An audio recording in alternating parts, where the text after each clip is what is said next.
Hello, everyone. Welcome to May's Chapter Leadership Connect webinar. My name is Jessie Rowden. I'm the Manager of Chapter Relations here with Women in Aviation International, and I'm so glad that you were able to join us today. I do want to put out an apology actually to the individuals who were able to join me earlier for the live webinar. We had some significant technical difficulties today, and unfortunately that did not stop with the recording of the webinar. So I am here redoing the webinar so that we can put this out onto our YouTube channel and anyone can join us at any time to learn a little bit about the WASP, as well as the WAI Honor the WASP program. So without further ado, I'm going to share my screen. As I was thinking about this webinar and honoring the WASP here today on May 12th of 2023, one of the first things that I wanted to do was talk about the WASP and who they were and what the program actually was. And who better to tell us about the WASP than the ladies themselves.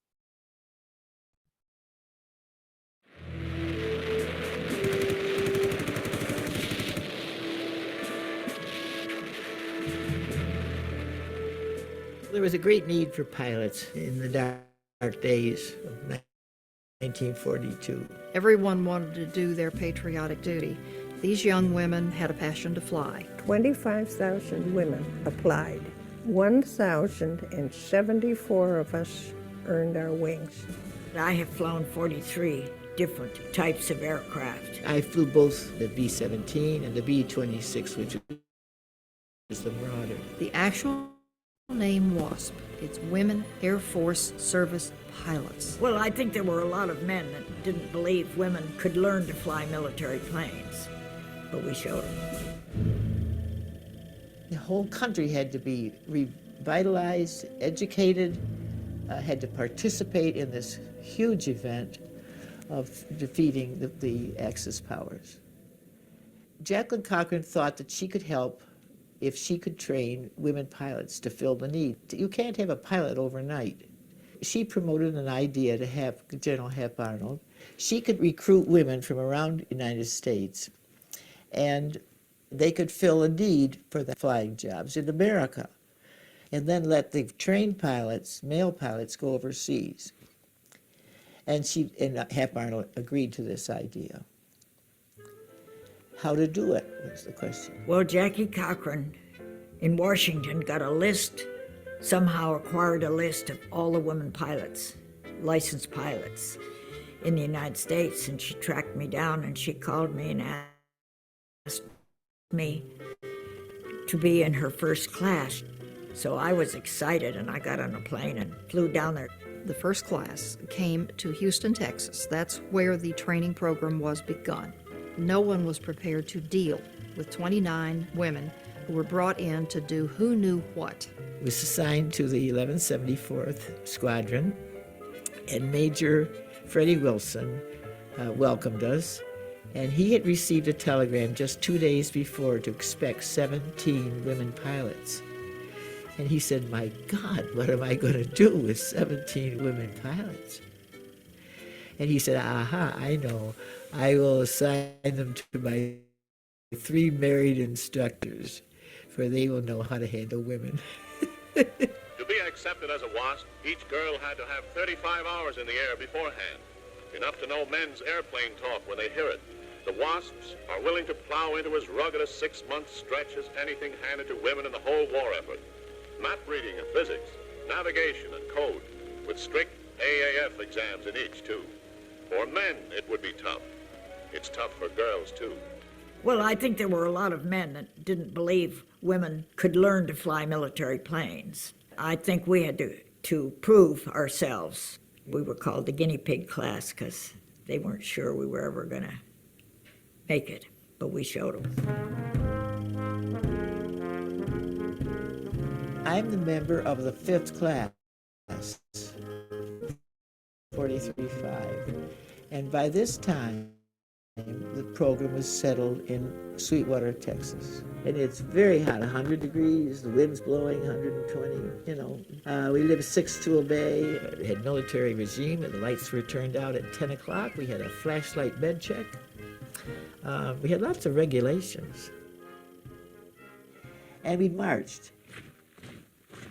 We marched to class, we marched to mess, we marched to the flight line, we marched to PT, and we sang songs.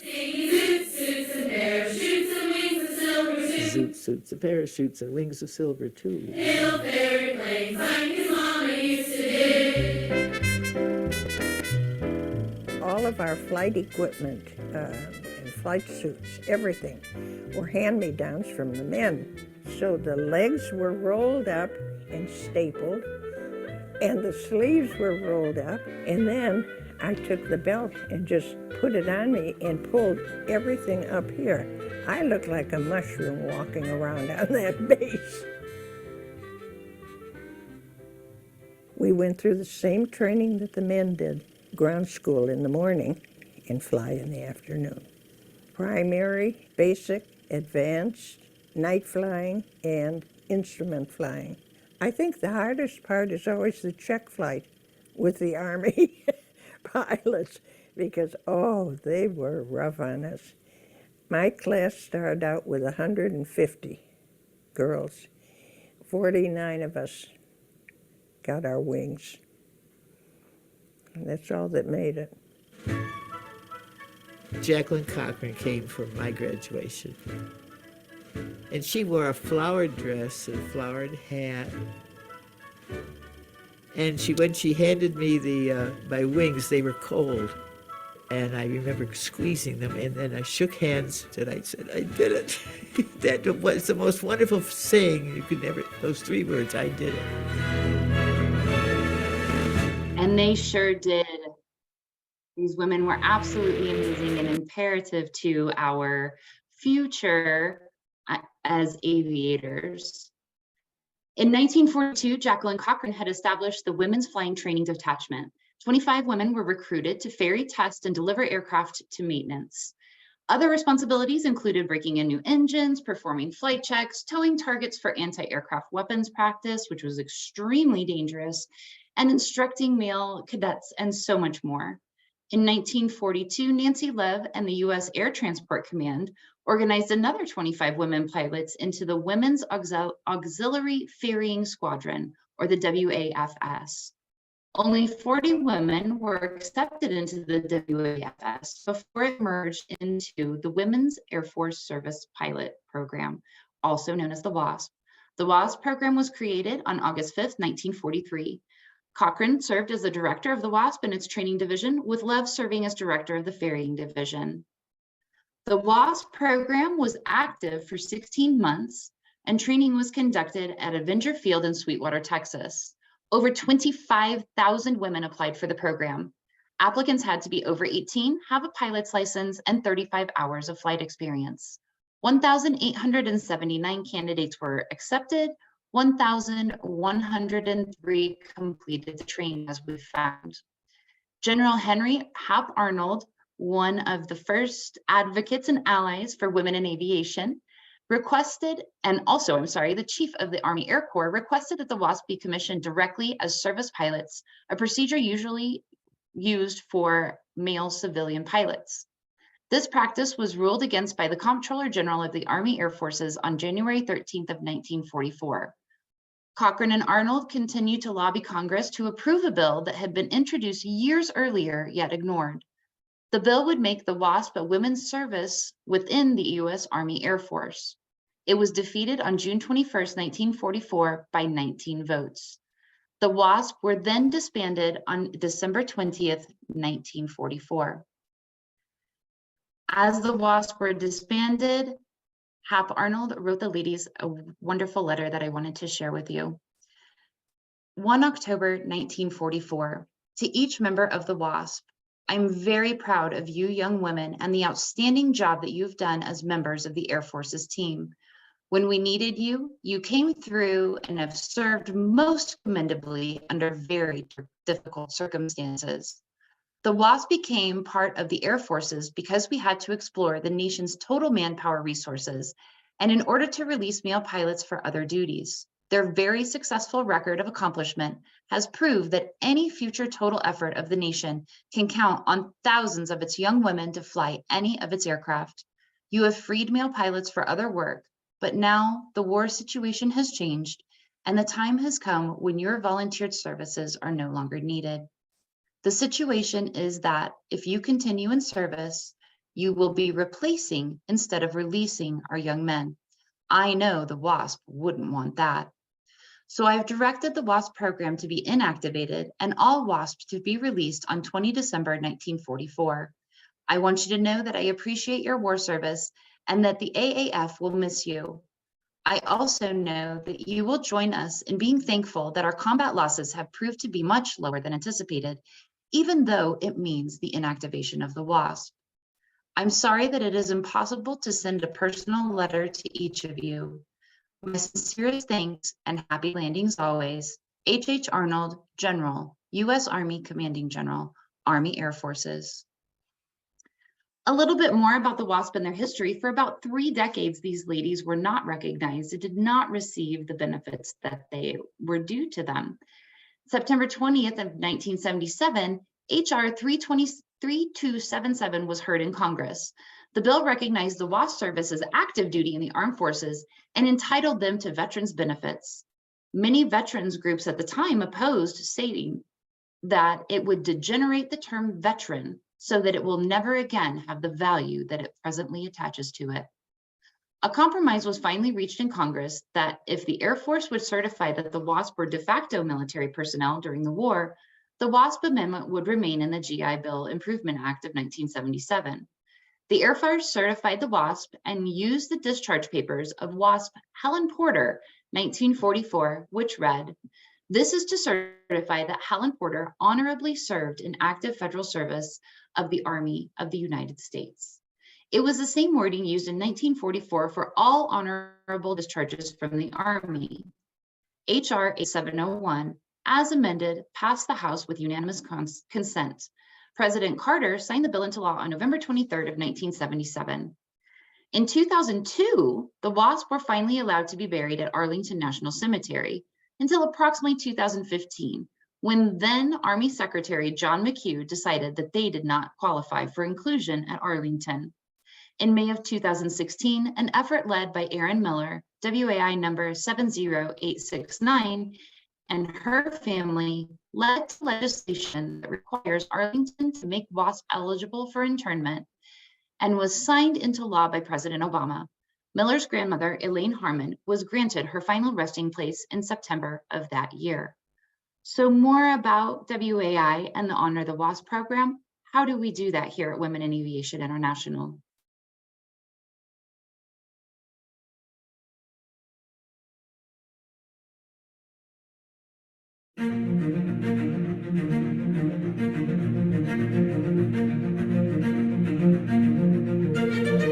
The Women Airforce Service Pilots, often nicknamed the WASP, were the first women to fly military planes for the United States Army during World War II. The Women Airforce Service Pilots during World War II were not formally recognized as part of the Army, and after the war ended, they had gone home and gone back to their families and gone on with their lives. And as time went on, people kind of forgot about the service that they had provided during World War II. So in the 1970s, WASP had to get together and go back to Congress and ask for retroactive military status that was passed by legislation in 1977. While that was going on, my grandmother realized that because they had not been speaking about what they had been doing for 30 years, people had forgotten. And then when the women in the 1970s were going through pilot training, they were having to deal with a lot of the same issues that the Women Air Force Service Pilots were dealing with in the 1940s. So it's important to remember what the Women Air Force Service Pilots have done already, and it's not just for pilots and people in the military, it's just for women in general. My grandmother was Elaine Danforth Harmon, and she was a WASP during 1944, and she flew the basic planes that all the WASP flew during their training, AT-6s, BT-13s, Stearmans. So my grandmother's primary job during the WASP was to train male pilots on instrument training in the BT-13. She passed away a few years ago, and she wanted to be laid to rest at Arlington National Cemetery, but when our family applied to have her there, as she requested, the Army denied our request because they said that the law that was passed in 1977 that ultimately granted them veterans benefits did not apply at Arlington. Our family had to launch a campaign to have a new law passed, amending the 1977 law to make sure that the WASP service was recognized as equal to the men that they served with for the purposes of being laid to rest at Arlington National Cemetery. That law went through Congress and was signed by the president on May 20th, 2016. So now I appreciate her long journey of sharing her story with all these people and why she was doing it. And so now I am carrying that tradition on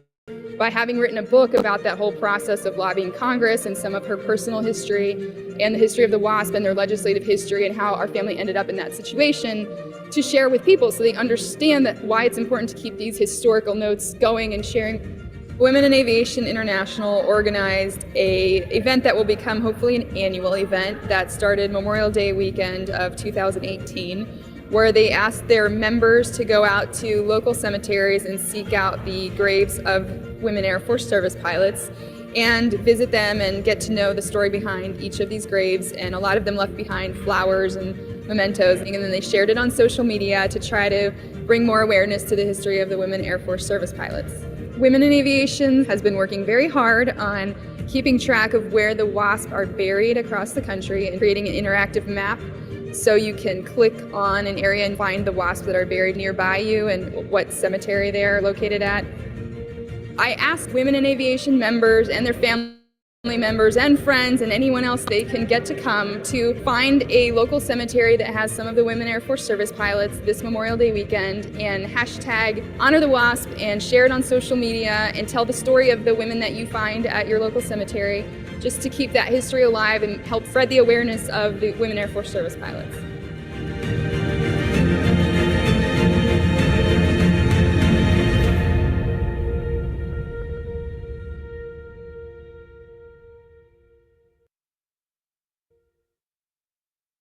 In order to continue or start the Honor the WASP program, Women in Aviation International has done a lot of things. In 1993, the Women Airforce Service Pilots were inducted into the Pioneer Hall of Fame.